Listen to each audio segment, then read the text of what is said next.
mettons, sonner la trompette. Là, donc, vous prenez votre feuille de guide, ok, on reviendra. La trompette ou le chauffard était sonné, on le sonne pour avertir, pour annoncer le jugement.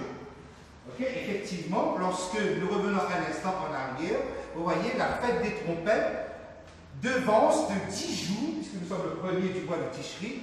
Le 10 du mois de Tishri, c'était le jour du jugement, le jour des expiations. Les trompettes, le fait de sonner la trompette, annonce le jugement. Il annonce que Dieu commence le jugement. Mais en même temps, le jugement était lié à l'idée de la repentance. C'est-à-dire que si Dieu entre en jugement, il faut que l'homme puisse se trouver dans les conditions propices pour affronter le jugement de Dieu.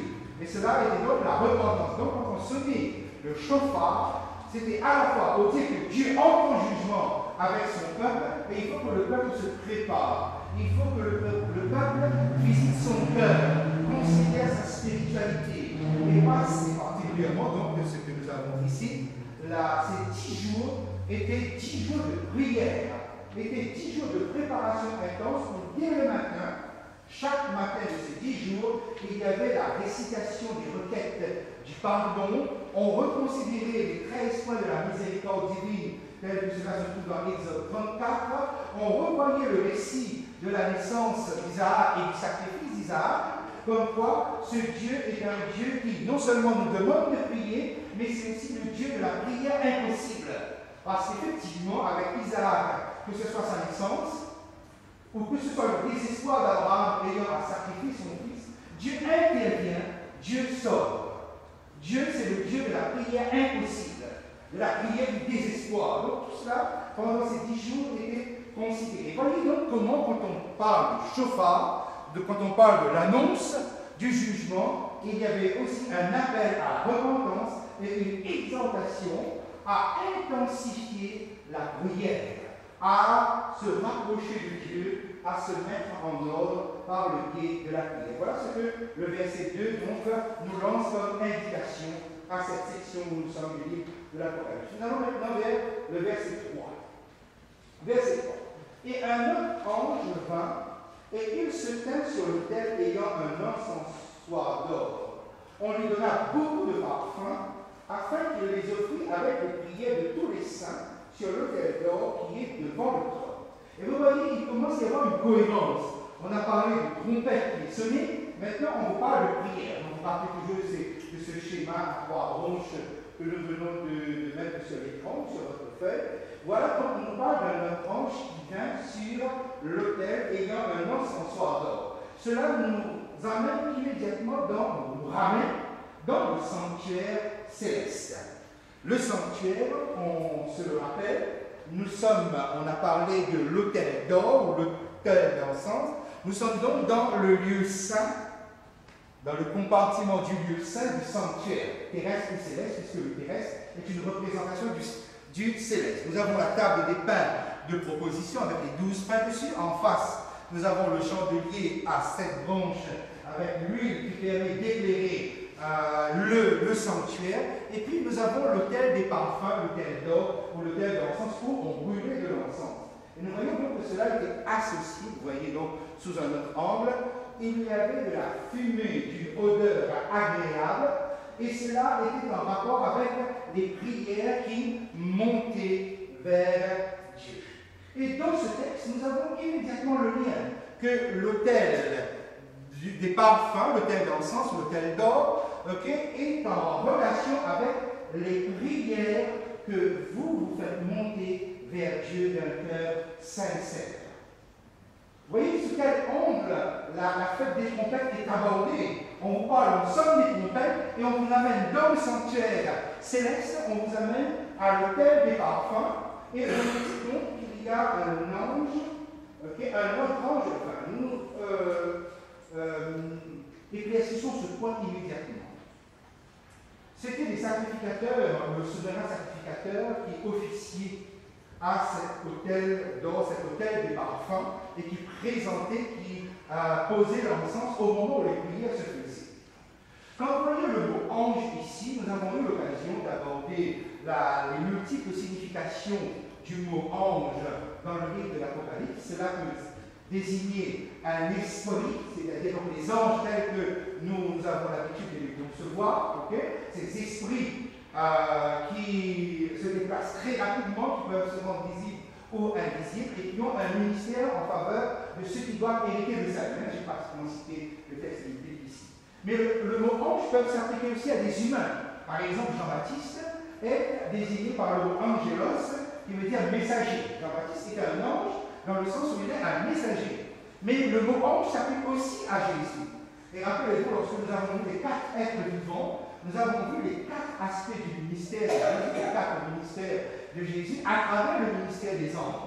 Donc, lorsque vous voyez qu'un ange vint ici, il s'agit de Jésus lui-même, parce que seul Jésus est habilité à être l'intercesseur capable de pouvoir présenter vos prières dans le ciel, vos prières à travers le sanctuaire céleste. Et vous constatez donc qu'on lui donne beaucoup de parfums et qu'il offre tout cela.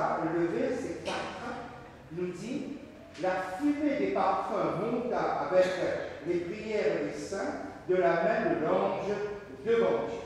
Donc il y a là quelque chose qui est extrêmement réconfortant pour nous, c'est que les choses sont présentées maintenant sous l'angle de la prière, sous l'angle de vos prières. Et qu'est-ce que nous apprenons ici? C'est que l'ange, Jésus, le Christ lui-même, dans son ministère d'intercession, il prend toutes les prières. C'est-à-dire, vos prières ne partent pas dans tous les sens. Vos prières arrivent, accèdent à Christ, qui lui-même répond de manière favorable et présente votre requête de façon favorable. Et remarquez bien qu'il est précisé ici, on lui donne beaucoup de parfums. Pourquoi? Parce qu'il s'attend à ce que ceux qui sont sur cette terre et qui traversent la tragédie du siècle, qui traversent les difficultés ou la pression du grand conflit sur cette terre, se trouvent dans la position de prière. Ce sont des gens qui prient beaucoup. Et vous remarquez l'assurance qu'on nous donne ici, que vos prières sont des prières qui sont non seulement entendues, mais des prières qui sont exaucées. Quel que soit ce que vous pouvez vivre dans le ressenti, faites bien attention parce que quelquefois le cœur humain peut nous tromper, notre propre cœur parfois nous trompe dans nos sentiments, mais nous avons ici quelque chose qui nous révèle. Et se basant sur la promesse de Jésus, toutes les fois que vous demandez quelque chose en mon nom, je le ferai. Là, nous avons la certitude que si nous prions au nom de Jésus, et remarquez bien ici l'aspect qui nous est présenté, il faut que notre prière soit sincère, que notre prière soit présentée par la foi, mais qu'il soit présentée au nom de Jésus.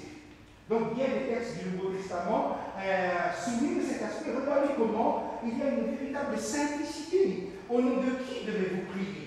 Laissez de côté, bannissez toute la liste des saints ou de la Vierge, de toutes sortes de vierges possibles, pour vous référer uniquement à Jésus.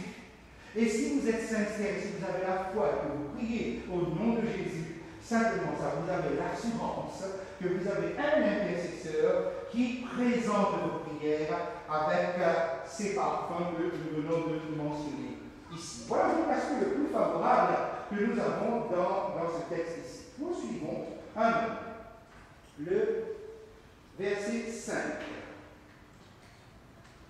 Et l'ange prit l'encensoir, le remplit du feu de l'autel et le jeta sur la terre. Il y eut des voix, des tonnerres, des éclairs et un tremblement de terre. Vous avez ici le feu de l'autel jeté sur la terre. Lorsque cela arrive, et nous avons des textes, nous avons des références dans l'Ancien Testament pour que nous ayons des indications pour une bonne explication de cela.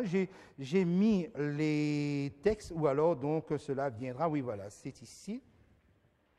Donc je vous demanderai donc de noter ces textes qui sont là. Okay? Le geste de Christ exprime la colère divine. vous avez ici une expression de colère. Et vous retrouvez cela, donc et là, il faut que vous puissiez noter le texte. Ézéchiel 10, 2, Ézéchiel 24, 9, parce qu'effectivement, vous retrouvez, et dans Ézéchiel, c'est Jésus qui est bien là, l'homme vêtu de lin, qui prend le feu sur l'ordre du Père, sur l'ordre de Dieu, qui prend le feu, et on lui demande de jeter sur Jérusalem, de jeter sur la terre. Pourquoi? Parce qu'il y a une condamnation qui procède d'un jugement. Et là, nous avons donc cette notion de la colère qui se trouve ici dans ce texte. Alors que nous venons de voir les dispositions favorables de Dieu grâce à Jésus-Christ, qu'est-ce que nous voyons maintenant? Nous voyons une expression de colère. On jette cela, et c'était un appel, effectivement, à la repentance. Comment comprendre ces deux aspects contradictoires? L'appel de Dieu à la repentance est lancé pour ceux qui ne se repentent pas, est lancé pour ceux qui ne sont pas dans les conditions dont les prières sont entendues. Si vos prières sont entendues, si Dieu est en train d'œuvrer dans votre cœur, voilà, vous êtes quelqu'un qui se trouve être sensible dans la réponse que vous donnez à Dieu. Mais l'appel de Dieu est incessant. L'appel de Dieu est sans cesse lancé à la repentance. Pourquoi? Parce qu'il y a toujours l'idée de la trompette qui annonce le jugement. Et ce que nous voyons ici est extrêmement intéressant, que le Saint-Esprit, à travers l'apôtre Jean, ait pu superposer deux idées, deux notions comme cela. La notion du Dieu favorable, qui écoute vos prières, qui exauce vos prières, qui dépasse même vos prières, et en même temps la notion d'un Dieu qui jette le feu pour indiquer la notion du jugement, mais pour indiquer l'expression de sa colère, que ce qui va venir est quelque chose qui va être terrible. Et au fond, certainement, il y a ici un aspect que nous ignorons la plupart du temps, tellement nous avons l'habitude de considérer l'amour de Dieu comme venant d'un papy agréable. C'est l'amour d'un Dieu qui ne peut que aimer parce qu'il ne peut pas faire autrement qu'aimer. Il ne lui reste que ça, finalement. On a fini par s'enfermer dans une notion d'un Dieu qu'on a oublié, que ce Dieu-là, il est en colère. En réalité, et le livre de l'Apocalypse va jeter une lumière, un éclairage là-dessus. Le Dieu dont nous sommes en train de parler depuis le début de notre étude, c'est un Dieu en colère. La seule question, c'est que pourquoi sa colère ne se manifeste pas? Eh bien, justement, c'est à cause des versets qui précèdent. Et qu'est-ce que nous avions dans les versets qui précèdent? On a justement sa colère qui est contenue. C'est une colère qui est retenue, en fait. Pourquoi? Parce que vous priez. Et là, nous voyons l'importance, nous voyons la gravité, mais nous voyons l'intensité de ce que vos prières représentent pour le ciel. Parce qu'il y a des gens qui prient, parce qu'il y a des gens qui crient. Lorsque vous regardez dans le 5e sceau, les âmes qui étaient sous l'autel, c'était des enfants de Dieu qui criaient, qui demandaient le jugement ou la vengeance. Au fond, et c'est là que la chose se présente, c'est que Dieu est un Dieu en colère, seulement l'amour est passé devant. Et l'amour couvre, c'est sans cesse quelque chose qui est couvert. Et tout le sens du propitiatoire vient de là, c'est que en fait, tout ça est couvert. Couvert par qui? Couvert par Jésus. Et c'est là que nous essayons de comprendre, et nous arrivons à comprendre que tout le principe du sanctuaire, qu'est-ce qui s'est passé lorsque Jésus est mort? Qu'est-ce qui s'est passé véritablement à la croix? Mes amis, à la croix, ce n'est pas une manifestation de l'amour, c'est une manifestation de la violence de Dieu. C'est une manifestation de la colère de Dieu qui s'abat sur quelqu'un, non pas par plaisir, mais parce qu'il faut sauver. Il faut sauver qui? Il faut sauver nous. C'est pourquoi on ne peut pas sauver Jésus. Donc, c'est l'expression la plus terrible. Jésus va le vivre, mais alors, très difficilement, il faut le comprendre, cela. Okay? Donc, au fond, l'amour que nous voyons de ce Dieu ne se comprend que par rapport à l'envers de l'amour, c'est-à-dire à la colère. C'est un Dieu en colère. Et cela peut se comprendre nettement. Nous allons essayer de le replacer dans un langage humain pour essayer d'expliquer les choses de Dieu. Remarquez bien, une première fois, Dieu a été spolié. On lui a volé la création. La création, c'est la première intervention de Dieu. Le diable, en arrachant la souveraineté terrestre dans la main de l'homme, il l'a arraché par la même de la main de Dieu. On lui vole sa création. Donc il y a usurpation. Dieu perd. Et qu'est-ce que Dieu met en place? Dieu met en place la rédemption. Et au bout d'un moment, on lui vole son Église. On usurpe. L'homme prend la place. Satan règne en maître dans l'Église, dans le christianisme. Finalement, que ce soit plan de la rédemption, plan de la création, plan de la rédemption, vous allez voir à chaque fois, Dieu est volé. On usurpe. Et c'est un Dieu qui finalement, à la longue, finit par... j'ai dit fini, mais ça, comme je vous ai dit tout à l'heure, hein, nous prenons des expressions humaines. Okay? C'est-à-dire il y a quelque chose qui ne passe pas. Voilà, l'expression humaine. Okay? Mais Jésus se met devant. C'est lui qui encaisse tout cela, toute cette violence, jusqu'au moment où les choses vont retrouver leur place. Mais qui a mis la création dans la main du diable? C'était avec la complicité de l'homme. Qui a mis l'Église dans la main du diable? C'était avec la complicité de l'homme. Donc vous pouvez comprendre qu'en fait, chaque fois, le drame se joue à ce niveau-là. Donc, dès que nous avons compris, et nous aurons le soin de développer cela au fur et à mesure que nous entrerons dans ce qu'on appelle la fin des temps, okay, cette notion de la colère divine, nous allons l'envisager plus intensément. Donc, nous avons parlé du jugement de Dieu. Okay? Ce jugement, les 7 trompettes qui sonnent, ce jugement, puisque donc nous avons 7 trompettes ici, qui couvrent la période allant de l'ascension de Jésus jusqu'à son retour. Donc, il y a eu donc des jugements de Dieu. Il y a eu des expressions de la colère de Dieu dans cette période chrétienne. Oui, en tout cas, c'est ce que l'Apocalypse nous dit.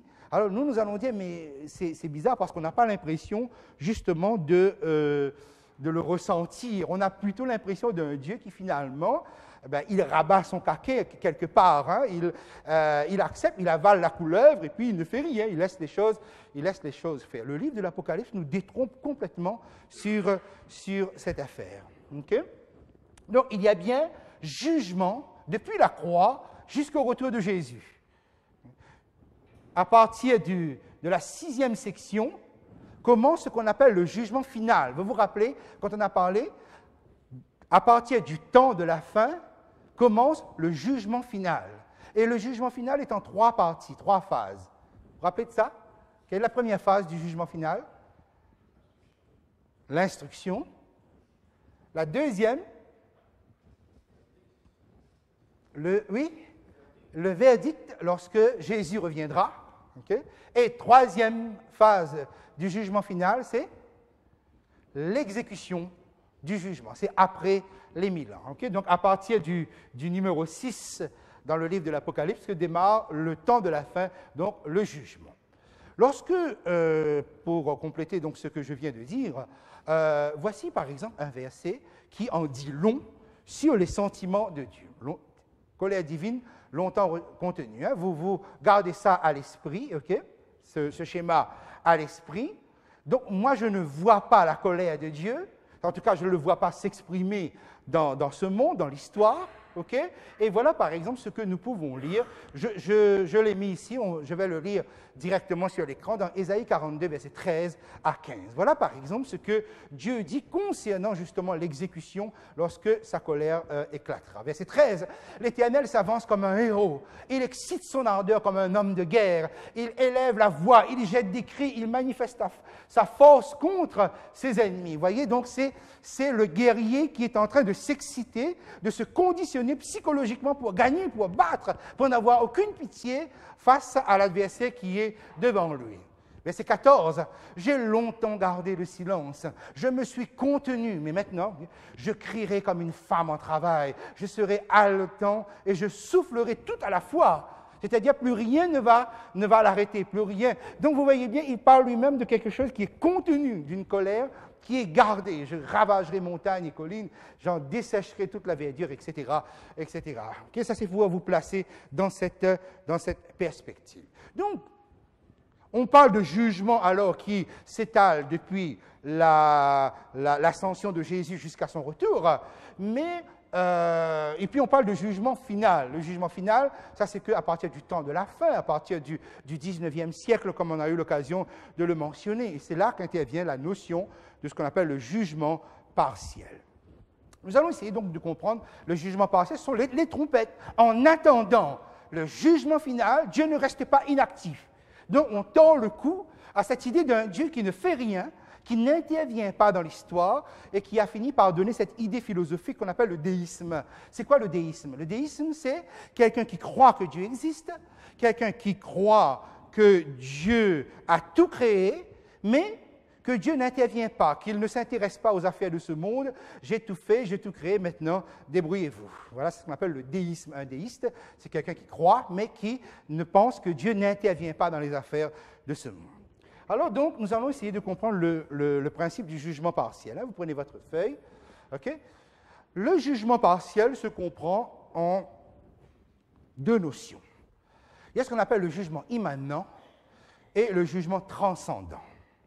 Nous sommes dans le jugement partiel. Partiel veut dire que ce n'est pas définitif. C'est-à-dire que Dieu intervient, mais il se retient encore. Mais il intervient. Qu'est-ce qu'on appelle immanent?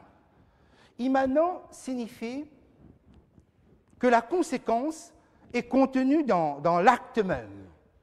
On n'a pas besoin d'intervenir de l'extérieur. C'est pour ça que parfois on dit une justice immanente. C'est-à-dire, donc, on paye les conséquences de ces actes, ce qu'on appelle immanent. Par exemple, je ne sais pas, je prends un exemple très, très rapidement. Vous allez au marché de nuit, il y a un marchand de crêpes qui a mis une centaine de crêpes là. Il tourne le dos, vous passez, vous récupérez vous volez, quoi, en quelque sorte. Sur une centaine de crêpes, vous allez vous cacher, en 15 minutes, vous avalez tout. OK? Puis vous tombez malade, on appelle l'hôpital, on vous amène, vous êtes en réanimation, machin. Quelqu'un a assisté à tout ça. Le marchand là-bas, lui, il a un manque à gagner, il est pauvre, il est désespéré, etc. Quelqu'un a vu tout ça. OK? C'est ce qui s'est passé. Il dit, tiens, voilà. Il y a donc une justice, la justice immanente. C'est-à-dire, vous payez directement le méfait, le forfait que vous avez commis. Okay? Sans intervention extérieure. Donc, le jugement partiel de Dieu tient compte aussi de cela. C'est-à-dire que nous sommes dans un monde où il y a un mouvement, un jeu de pouvoir. Et quelquefois, il suffit simplement de laisser les royaumes, les pouvoirs, les puissances être en lutte et ils finissent par se détruire eux-mêmes.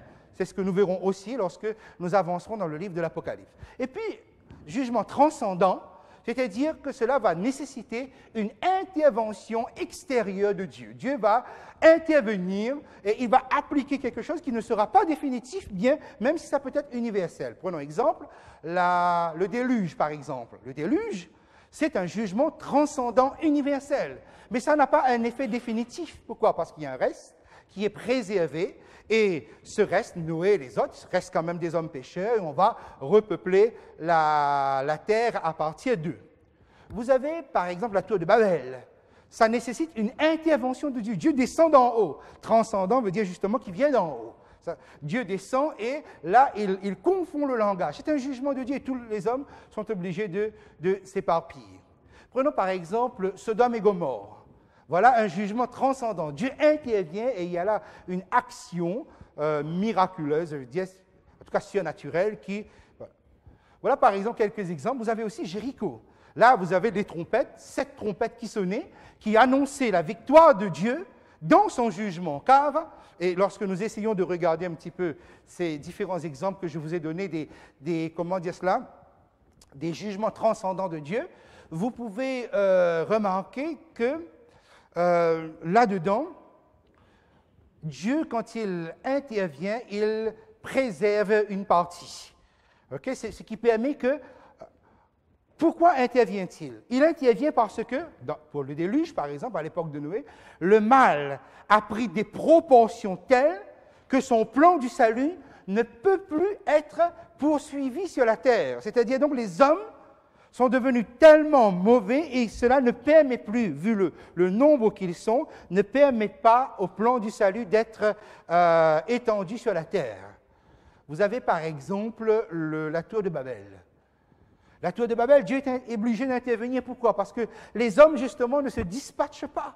Ils ne s'éparpillent pas. Il faut qu'ils le fassent. Donc, Dieu intervient. Vous voyez, vous avez des exemples comme cela. Quand son plan est menacé, Dieu intervient par un jugement partiel. Quand les hommes vont trop loin et menacent ceux qui portent le plan du salut, Dieu intervient. D'accord? Quelquefois, il arrive que Dieu n'a pas à intervenir. Il laisse seulement, c'est-à-dire, il retient sa protection. Le jugement est partiel, le jugement est immanent. Prenons par exemple Caïn. Caïn a commis un crime et il sait que, simplement pour l'avoir commis, quiconque va le trouver, le rencontrer, va venger cette injustice. Okay? Donc, on n'a pas besoin que Dieu venge, quelqu'un d'autre pourrait s'en charger. Dieu intervient pour mettre une protection spéciale sur Caïn. Et par exemple, vous voyez là un exemple de ce qu'on appelle le jugement immanent. Donc, quelquefois, ça arrive que le jugement est immanent, c'est-à-dire donc il y a une catastrophe qui peut être naturelle ou qui peut être due simplement au jeu de pouvoir, de conflit entre hommes, mais que Dieu s'attribue ce jugement-là. Pour lui, c'est comme si c'est lui qui est intervenu. Pourquoi? Bien, simplement parce qu'il n'a pas protégé, par exemple. Il suffit simplement qu'il s'abstienne d'intervenir et vous avez là un jugement partiel. OK? Voilà un petit peu pour expliquer cet aspect-là. Maintenant, donc, puisque nous sommes là, on a bien compris, les trompettes dans l'Apocalypse, c'est les jugements partiels, jusqu'au moment où, 19e siècle, on entre dans le jugement final avec les 3 points mentionnés.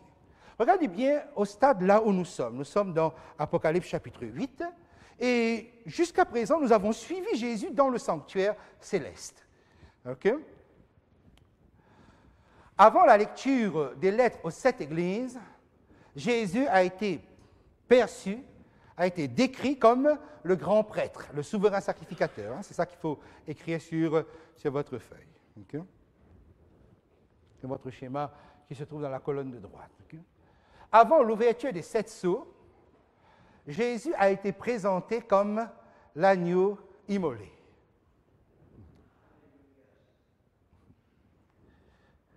Prieur, ça m'arrive parfois de taper en anglais. Hein, excusez-moi. Okay, donc avant la sonnerie des 7 trompettes, Jésus est présenté comme le médiateur. Un prieur veut dire avant. Avant donc la sonnerie des 7 trompettes, regardez comment on a placé Jésus comme le médiateur. C'est-à-dire, donc, remarquez bien, on a cet aspect où Jésus est mort et grâce à sa mort, je suis sauvé. Et regardez, là, lorsqu'on franchit et on entre dans la section des trompettes, l'importance de la prière.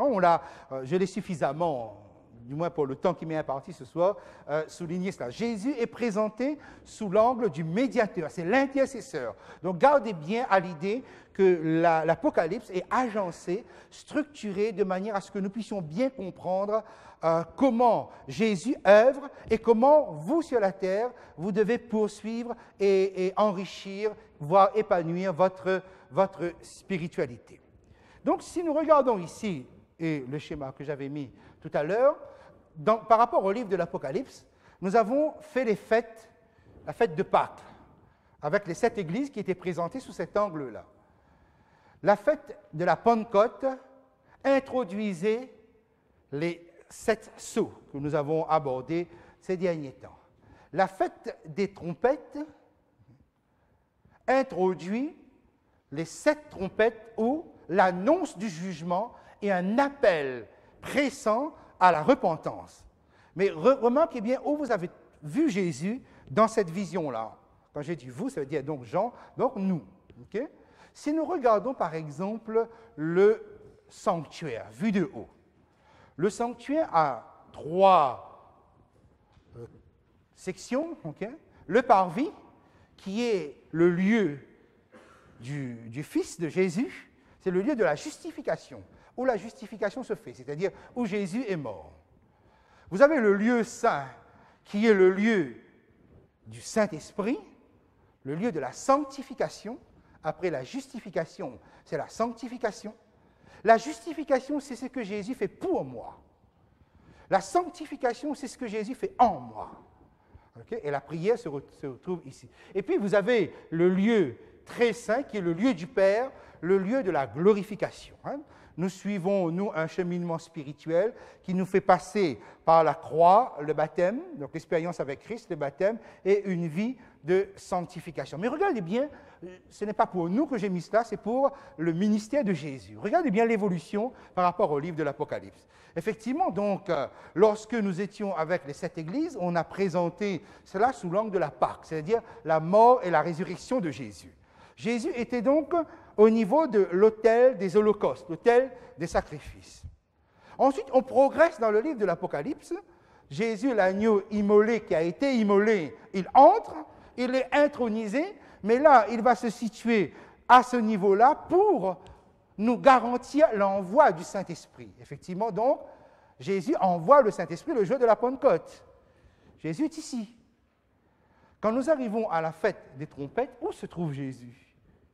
Jésus est à l'autel des parfums.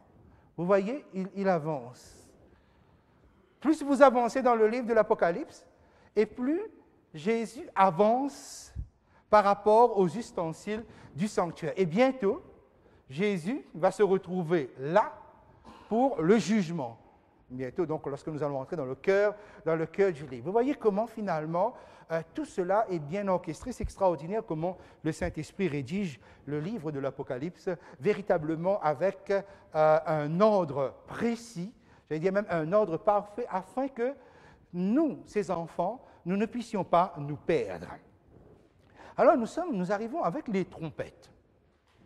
Nous allons considérer un moment cela. Vous avez donc votre feuille ici, et j'ai mis le parallèle qu'il y a entre les trompettes et les sceaux. Là encore, donc, c'est pour que vous puissiez bien vous rendre compte que ce n'est pas un esprit superflu ou hasardeux qui va rédiger le livre de l'Apocalypse. C'est véritablement pour que vous ayez vos repères. Et là, nous avons étudié les 7 sceaux qui étaient dans la grande tribulation. Nous arrivons aux trompettes, c'est-à-dire qui va marquer les actions de Dieu. Maintenant, c'est Dieu qui agit. Dieu n'est pas silencieux, Dieu agit. Vous avez 1, 2, 3, 4, 5 sceaux ou trompettes, et vous arrivez pour les sceaux à l'ouverture du 6e sceau. À la fin, une question est posée. La question est posée par les perdus. Qui peut subsister? Qui peut tenir devant cela? Quand on sonne la 6e trompette, c'est la notion du jugement qui vient ici. Remarquez le parallèle qui est ici. C'est comme si, vous voyez, l'un va expliquer l'autre. On ouvre le 6e sceau, c'est pour poser la question à la fin, mais qui peut tenir?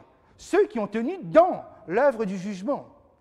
Quand on passe à l'ouverture du 7e sceau, que nous avons lu dans 8.1, vous avez un silence dans le ciel parce que Jésus revient. Lorsque on sonne la 7e trompette, vous avez le règne de Christ. Effectivement, Jésus revient pour régner. Maintenant, il prend tout ce qu'on a usurpé jusqu'à présent, maintenant, il reprend ses droits, en quelque sorte. Okay? Et alors, à la question « qui peut subsister ?», la semaine dernière, donc, nous avions vu que le livre ouvre une parenthèse pour répondre à cette question. C'est exactement comme ici. Okay? Pour nous parler de cette œuvre du jugement, après la sonnerie de la 6e trompette, on va ouvrir aussi une parenthèse qui va aller des chapitres 10 et 11. À la question « qui peut subsister ?», l'Apocalypse répond « les 144 000 scellés ». Vous vous rappelez qui sont les 144 000 hein? Tous ceux qui seront debout, vivants, lorsque Jésus reviendra. Hein? On obtient 144 en multipliant 12 par 12, et 1000 égale famille. Hein? Ce sont des représentants de tous les rachetés qui sont là et qui accueillent Jésus, okay? Et qui eux-mêmes donc, ont ce droit de pouvoir introduire la totalité des rachetés dans l'héritage céleste, c'est-à-dire la grande foule. Voilà le groupe qui nous est présenté ici. Lorsque vous allez maintenant au niveau des trompettes, ce que nous sommes en train d'entrer ici, à la question donc, à la notion du jugement qui est là, okay, on va nous parler de l'identité, on va ouvrir la parenthèse pour préciser l'identité du peuple qui va avoir la responsabilité de porter le message du jugement de Dieu. Autrement dit, donc, lorsque vous regardez ici, l'un répond à l'autre. Le peuple qui est là et qui annonce le jugement, chapitre 14 par exemple, si on est au cœur du livre, c'est le peuple qui va préparer les 144 000 pour être debout lorsque Jésus reviendra. C'est un message qui va être utilisé et qui va servir pour le scellement des 144 000. Okay? Donc, voilà comment les trompettes traduisent l'action de Dieu pour arriver à son objectif à la fin lorsque Christ paraîtra. Parce que c'est le défi que Dieu se fixe, c'est aussi le nôtre ici. Okay? Alors donc, considérons un instant les trompettes, les 4 premières que nous avons ici. Je vous ramène à votre texte biblique. Apocalypse chapitre 8. Maintenant, je prends le verset 7. Le premier sonna de la trompette, il y eut de la grêle et du feu mêlé de sang qui furent jetés sur la terre, et le tiers de la terre fut brûlé, et le tiers des arbres fut brûlé, et toute herbe verte fut brûlée. Donc nous avons ici la première trompette. Quelle est la cible ici? C'est la terre. OK? Vous notez, vous ajoutez, c'est la terre. Qui est ciblé ici? Qui subit ici le jugement de Dieu, le jugement partiel de Dieu? C'est la terre. Je passe au verset 8. Le second ange sonna de la trompette, et quelque chose comme une grande montagne embrasée par le feu fut jetée dans la mer, et le tiers de la mer devint du sang, et le tiers des créatures qui étaient dans la mer et qui avaient vie mourut, et le tiers des navires périt. La cible ici, dans la deuxième trompette, c'est la mer. D'accord? Première trompette, c'est la terre. Deuxième trompette, c'est la mer. On poursuit? Verset 10. Le troisième ange sonna de la trompette, et il tomba du ciel une grande étoile ardente comme un flambeau, et elle tomba sur le tiers des fleuves et sur les sources des eaux. Le nom de cette étoile était Absinthe, et le tiers des eaux fut changé en absinthe, et beaucoup d'hommes moururent par les eaux parce qu'elles étaient devenues amères. Dans la troisième trompette, ce sont les eaux qui sont la cible. Okay? Pas l'eau de mer, pas la mer, puisque ici on a précisé les eaux, des sources d'eau et les fleuves. Donc c'est l'eau qu'on peut boire, l'eau potable, l'eau qui est une nourriture. D'accord? Verset 12, quatrième trompette. Le quatrième ange sonna de la trompette, et le tiers du soleil fut frappé, le tiers de la lune et le tiers des étoiles, afin que le tiers en fût obscurci et que le jour perdît un tiers de sa clarté et la nuit de même. Qu'est-ce qui est ciblé dans la quatrième trompette?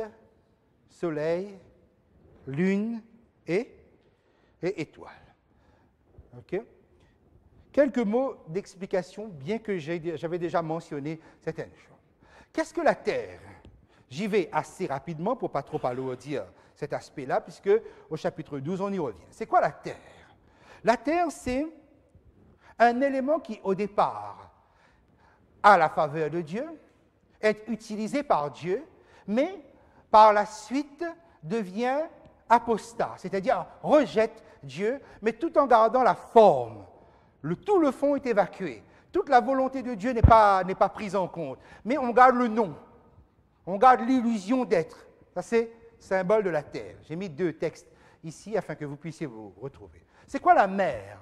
La mer, c'est le symbole des nations d'un monde vaste, sans Dieu. Un monde sans Dieu. Un monde qui ne connaît pas ce Dieu, qui ne veut pas avoir affaire aux volontés de ce Dieu, à la parole de ce Dieu. Ça, c'est la mer. C'est symbolisé comme étant des nations qui s'agitent, des nations qui sont tourmentées. Ensuite, quel est le symbolisme des eaux? J'ai mis ici les textes. L'eau est symbole de nourriture spirituelle, ce qui sauve. C'est-à-dire donc la possibilité d'être désaltéré, la possibilité d'être en vie, la possibilité d'être vivifié. Donc la nourriture spirituelle, les eaux. Quatrième trompette, quel est le symbolisme du soleil, lune et étoile? Voilà donc vous devez avoir apparaître, vous avez donc ce texte de Genèse 37, 9, Apocalypse que vous avez ici, okay, symbolise, réunit ensemble le peuple de Dieu.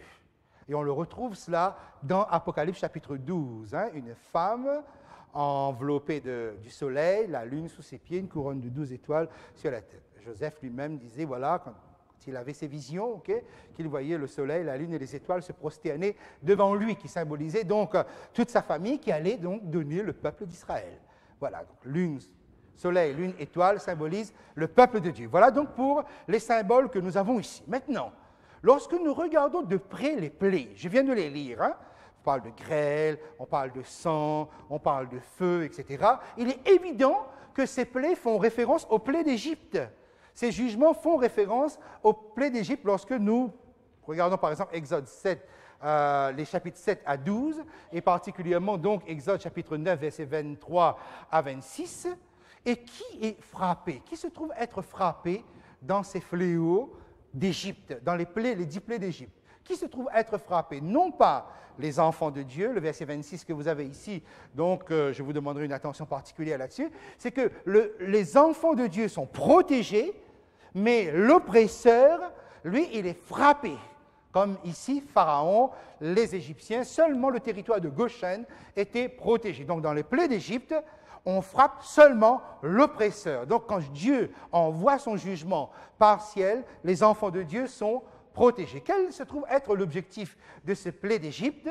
Non pas de détruire l'Égypte, non pas de détruire les Égyptiens, mais de les forcer à lâcher prise, à libérer, à opérer cette délivrance. Laisse aller mon peuple. Voilà ce que Dieu demandait à Pharaon. Et Pharaon résistait à cela. Donc les plaies, les jugements partiels de Dieu sont envoyés pour l'obliger à lâcher prise, justement. Voilà l'objectif de ces plaies. Vous allez retrouver ça, effectivement, dans l'histoire du christianisme, où, à plusieurs reprises, les enfants de Dieu sont opprimés, okay, sont persécutés, et Dieu intervient par des jugements partiels, afin qu'on lâche prise. Et il faut bien comprendre par là, ne pensez pas un seul instant que les oppresseurs menaient une vie tranquille.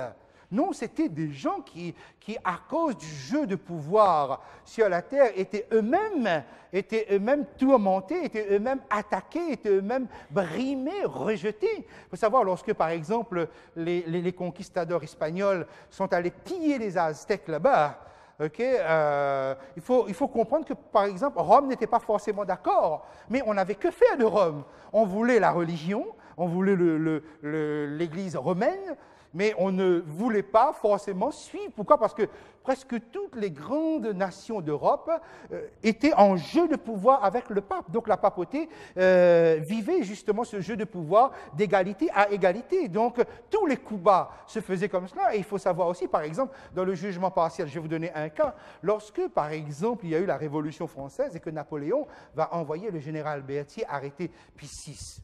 Il faut comprendre dans quelles conditions cela se trouve.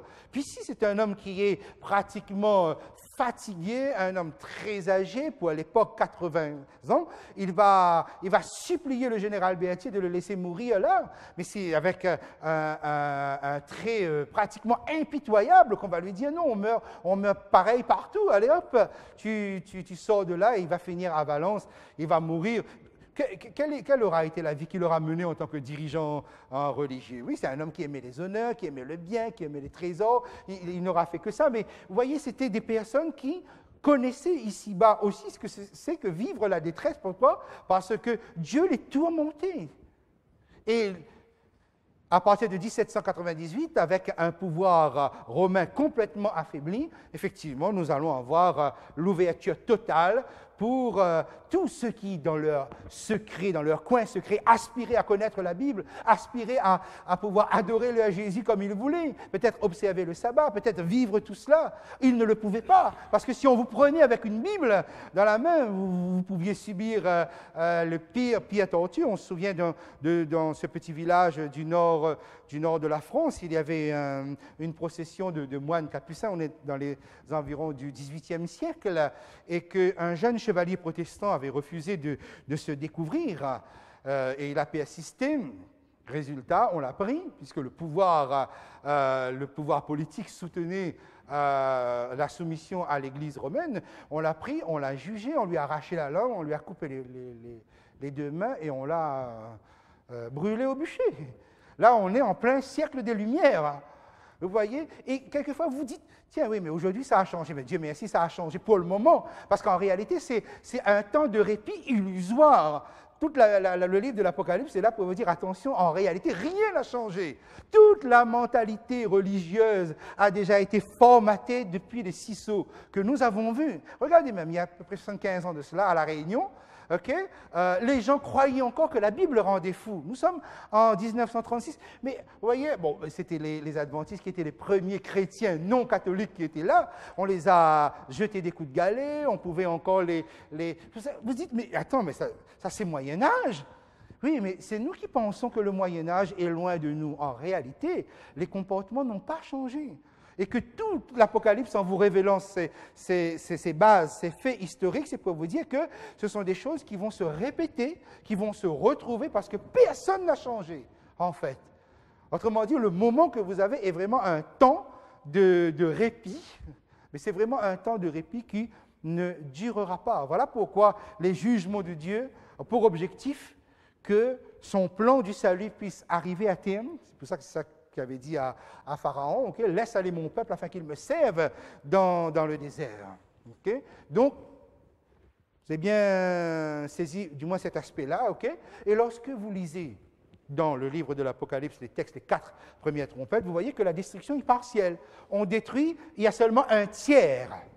Autrement dit, donc, dans le jugement partiel de Dieu au cours de l'histoire du christianisme, seulement une partie est exterminé, est anéanti, pas la totalité, parce que ces jugements, je les répète, sont partiels. Alors, si nous regardons maintenant rapidement ce que nous avons, vous prenez par exemple la première trompette, c'est la terre. Rappelez-vous ce que je vous ai dit, la terre c'est un élément qui est d'abord instrument de Dieu et qui finit par rejeter Dieu. Donc Dieu le rejette. La terre est brûlée. Donc vous pouvez imaginer c'est quoi? C'est-à-dire au départ, l'Église chrétienne servait Dieu, marchait avec Dieu, okay, obéissait à son Sauveur Jésus-Christ, mais l'Église chrétienne va se faire royaume terrestre, va adopter Constantin pour chef, si on peut dire. Constantin va simplement favoriser la mise en place d'un pouvoir appelé évêque de Rome ou autre. Mais voilà, que se passe-t-il? Dieu frappe la terre. OK? Vous vous rappelez dans votre esprit ce que représente la terre. On y reviendra dans le chapitre 12. Donc Dieu frappe un pouvoir apostat, c'est-à-dire donc une église qui n'a d'église ou de christianisme que le nom. Deuxième trompette que nous avons lue, les versets 8-9, on nous parle d'une grande montagne embrasée par le feu. La montagne, dans la Bible, est le symbole du peuple. Peuple de Dieu, montagne de Sion, mais aussi peuple contraire à Dieu. Peuple avec un positionnement à l'inverse de ce que Dieu demande. Prenons le cas de Babylone. C'est intéressant ce texte qui est là. Je vous demanderai de prendre le temps de le lire à la maison. Babylone, au départ, est un instrument utilisé par Dieu. Ce qui ressort. Babylone, au départ, est un instrument utilisé par Dieu. Mais Babylone va abuser de son pouvoir. Dieu va en faire une montagne embrasée par le feu. C'est exactement l'expression que vous retrouvez ici dans Jérémie. Le texte nous dit que cette montagne embrasée par le feu va être jetée dans la mer. La mer, dans la Bible, dans le symbolisme biblique, est l'habitation du dragon. Vous avez ici, Ésaïe 27, verset 1. C'est là où le dragon habite. Le dragon, c'est le diable. Le dragon, c'est Satan. Le dragon ou le Léviathan, c'est la même chose. Vous trouverez certainement le mot Léviathan ici. Remarquez bien, la mer que nous avons dit étant les nations sans Dieu, est une habitation du diable. Autrement dit, donc nous sommes dans un monde, dans un ensemble de nations où le diable habite, c'est-à-dire qu'il revendique comme son habitation. Cette montagne embrasé par le feu, c'est-à-dire un instrument de Dieu au départ, mais qui a fini par rejeter Dieu, cette montagne est jetée dans la mer, habitation du diable. Autrement dit, montagne, église chrétienne au départ, qui était l'instrument de Dieu, mais qui a fini par devenir apostat, c'est-à-dire par rejeter Dieu, Dieu, son jugement, il rejette cette montagne, mais il le jette où? Dans le monde, là où Satan a son habitation. Dieu rejette le christianisme officiel et il le rejette dans la mer. La mer étant donc ce monde sans Dieu. Et qu'est-ce que cette montagne va faire dans la mer? C'est-à-dire, qu'est-ce que cette église va faire dans le monde? Cette église va empoisonner le monde. Et dites-vous bien ceci, hein, donc nous sommes en train de mettre les choses en place, c'est qu'en fait, ça va démarrer à partir de l'Europe, hein, et de l'Europe, les États-Unis, les pays asiatiques, nous aurons l'occasion de les développer. Comment le christianisme, on appelle l'Europe chrétienne, a fini par influencer même jusqu'à les comportements les plus asiatiques, les plus résistants. Okay, nous aurons l'occasion de voir comment finalement le christianisme a fini par imposer sa marque, sa patte dans l'ensemble du monde même. Et finalement, on dit chrétien, les gens disent christianisme, mais ils n'ont pas seulement il ne leur vient pas à l'idée que ce n'est pas un vrai christianisme qui est là, ce n'est pas le christianisme biblique. Okay? Troisième trompette. Verset 10-11, il tomba du ciel une grande étoile ardente. Le mot étoile ici est au singulier. Et dans la Bible, chaque fois que le mot étoile est au singulier, c'est pour parler du Messie. OK? L'étoile de Jacob, par exemple, ou bien les textes que nous avons vus jusqu'à présent dans le livre de l'Apocalypse, chapitre 2, chapitre 21, etc. OK? Sauf un texte où le mot étoile au singulier ne désigne pas Jésus, mais Lucifer. Ésaïe 14, verset 12, dans la version, la Bible de Jérusalem. Comment es-tu tombé du ciel, étoile du matin, fils de l'aurore? OK? Donc, ça concerne l'adversaire de Dieu, Satan, okay, qui tombe du ciel. Vous voyez le parallèle, vous voyez donc l'expression est pratiquement la même quand on parle de cette étoile qui tomba du ciel. Son nom, c'est absinthe, nous dit le texte. L'absinthe, c'est quoi? C'est une plante qui empoisonne, Jérémie 9, 15. Et lorsque vous lirez ce texte de Deutéronome 29, versets 18, 19, vous verrez que Dieu fait directement allusion à l'apostasie, c'est-à-dire le fait de se détourner de Dieu à partir des racines de l'absinthe. Autrement dit, donc, l'absinthe, c'est quoi? C'est la racine par laquelle vous allez être alimenté, mais qui va vous empoisonner. Et cela va empoisonner les eaux. Je vous ai parlé de nourriture spirituelle, effectivement. Donc, okay, la nourriture spirituelle sur cette terre sera empoisonnée. Il n'y aura plus possibilité de consommer de l'eau potable. Et là, vous revoyez l'histoire chrétienne, n'est-ce pas? Comment finalement les hommes, que vous soyez au niveau de la création, okay, ce que les hommes ont choisi, ils ont choisi l'adversaire de Dieu pour maître. Vous voyez les conséquences. Mais c'est exactement la même chose. Quand vous le transposez sur le mode de la rédemption, si vous choisissez l'adversaire de Dieu pour un chef spirituel, ben voilà ce que ça donne. C'est exactement, vous retrouvez donc le même tableau. Donc, et ceci, hein, Satan est donné pratiquement à ce monde et il empoisonne le monde. C'est un monde, si vous voulez, qui est nourri essentiellement par les vérités sataniques. Et ça aussi, nous aurons l'occasion de le développer, hein, puisque les trompettes ne vont pas plus loin. Paul seulement le fait. Nous captons, nous prenons l'information, après nous développerons ultérieurement. Okay? La quatrième trompette sera donc la conséquence, puisque soleil, lune, étoile représentent le peuple de Dieu. Eh bien, nous arrivons dans toute cette période, dans l'église de Thyatire, par exemple, comme on a eu l'occasion de voir, où finalement l'église chrétienne est complètement dans les ténèbres.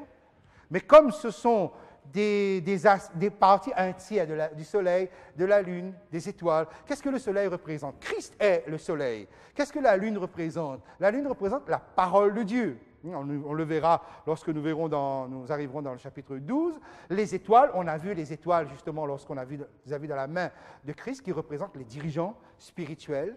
Okay? Mais il y en a qui ont préservé leur pureté. Mais la grande partie de l'Église chrétienne se trouve être dans les ténèbres. OK? Donc voilà comment nous pouvons, dans un premier temps, saisir cet aspect des jugements de Dieu qui s'abat et comment, finalement, le fait que Dieu ne laisse pas l'adversaire en repos fait que les enfants de Dieu arrivent, parce que je peux vous assurer, okay? Remarquez bien, le diable n'aime pas Jésus. Et vous servez Jésus, ou vous avez la possibilité de le faire en toute liberté. Le diable n'aime pas la Bible que vous avez dans les mains. Et pourtant, vous venez là avec autant de Bibles que vous le voulez. Le diable n'aime pas le jour que Dieu aime, que Dieu appelle mon saint jour. Combien parmi vous n'avez pas la possibilité de, chaque sabbat, de pouvoir venir avec une liberté extraordinaire? Vous n'avez jamais pensé un seul instant que cela n'est pas ordinaire, justement? Dans un monde qui est dominé, dans un monde que le diable revendique comme étant essentiellement son bien, comment se fait-il que vous ayez une telle liberté sans être entravé? Ce qu'on appelle le jugement passé, c'est retenu. Okay? Mais lorsque Dieu ne retiendra plus, qu'est-ce qui va se passer? Vous n'aurez plus cette liberté dont vous jouissez actuellement. Et cela peut mener à pousser, vous dire, mais Seigneur, jusque à quand? Hein, c'est un cri qui a été lancé justement lorsque nous avions vu le 5e saut. Jusque à quand? C'est le cri que nous lançons. Et vous avez sur votre feuille ce que j'ai mis, le peuplement du royaume des cieux. Okay? Les 3 grandes interventions de Dieu, création, rédemption, restauration. Hein? Le retour de Jésus et après la Nouvelle Jérusalem qui descend après les 1000 ans. Quel était le plan de Dieu à la création? Nous avons dit tout à l'heure que Dieu a été spolié à la création, spolié à la rédemption. Il est spolié, hein, on usurpé à chaque fois. On comprend hein, ce qui est devant nous. Quel était le plan de Dieu à la création? C'est que la terre devait être peuplée par la naissance biologique. C'est-à-dire par la naissance, les gens peuplaient la terre. Il est évident qu'à un moment donné, Dieu aurait arrêté la procréation. Pourquoi? Parce que la terre n'est pas infinie et nécessite qu'il y a un nombre d'habitants et qu'on ne dépasse pas le nombre d'habitants. Et la question qu'on pourrait se poser, mais quel est le nombre que Dieu avait prévu au départ pour la population de la terre? Puisque tout se peuple par naissance, okay, à un moment donné, donc, on n'aurait plus eu la possibilité de procréer, hein, de faire des enfants. Nous allons maintenant à la restauration, pour comprendre véritablement ce qui est devant nous. Nous sommes à la population de la nouvelle terre, c'est-à-dire la nouvelle terre va être peuplée. De quelle manière? Regardez, dans le plan de Dieu, les gens qui vont peupler la nouvelle terre, ce sont les gens qui passeront par la naissance spirituelle, c'est-à-dire par la nouvelle naissance, par la deuxième naissance. Il est évident que pour passer par la deuxième naissance, il faut passer par la première, la naissance biologique, la naissance physique. Nous sommes tous passés par là. La question vient maintenant. Ici, je n'ai pas choisi. Je suis là. Okay? Je suis au monde. Mais ici, cette naissance-là, je peux le choisir. Okay? Donc, autrement dit, le peuplement de la nouvelle terre se fait véritablement par choix. Okay? Et du choix, je peux naître spirituellement, avec donc un nouveau passeport, en quelque sorte, une nouvelle citoyenneté. Maintenant, la question qui se pose, ça veut donc dire que la population, lorsque nous allons habiter sur la nouvelle terre, il n'y aura plus de naissance biologique, puisque de toute façon, c'était prévu dans le plan de Dieu que cela s'arrête. Autrement dit, Dieu ne change pas son plan, le plan qu'il avait prévu ici. Seulement, la rédemption va maintenant permettre à Dieu de pouvoir remplir la terre, quoi, en quelque sorte. Cela ne se fait plus par la création, cela se fait par la rédemption.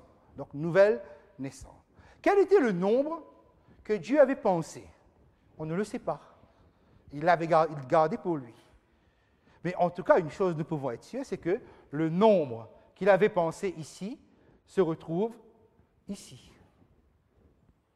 Comme la population de la Nouvelle Terre ne se fait que par naissance spirituelle, c'est-à-dire donc le temps qui nous est donné actuellement, la question pourquoi donc Jésus n'est pas revenu se trouve justement dans ce schéma-là. Jésus n'est pas revenu parce que le nombre que Dieu avait fixé à la création pour peupler la terre n'est pas encore atteint par le nombre des rachetés. Quand Jésus reviendra, le nombre qui était ici sera atteint. Tous les gens, nous allons habiter sur la nouvelle terre directement comme nous sommes. Les enfants qui sont sauvés vont grandir immédiatement, et cela ne doit pas tellement choquer notre entendement, car il est évident que, de toute manière, même s'il n'y avait pas eu le péché, on grandit, puis à un moment donné, Dieu aurait stoppé la croissance de toute manière. Okay? Donc, pourquoi Jésus n'est pas revenu? Jésus n'est pas encore revenu parce que le nombre des rachetés n'a pas encore atteint le nombre que Dieu avait fixé à la création pour peupler la terre. Voilà pourquoi on avait dit à ceux qui criaient sous l'autel, on leur a donné une robe, on leur a dit de patienter jusqu'à ce que le nombre soit atteint. Et mes amis, quand est-ce que ce nombre sera atteint? On ne le sait pas. On espère très bientôt. C'est l'espérance qui est dans notre cœur. Mais nous avons cette confiance et nous comprenons toute la logique divine ici, que Dieu atteindra son objectif. Mais est-ce que cet objectif est atteint par rapport à votre cœur, par rapport à ce que nous vivons, car des temps peut-être sans doute encore plus difficiles sont encore devant nous, et nous aussi nous aurons à crier, Seigneur, jusqu'à quand? Quand est-ce que tu reviens? Okay. Voilà, le plan est là. Mes amis, le plan de Dieu est parfait. Okay. C'est le grand rendez-vous que le Seigneur nous donne.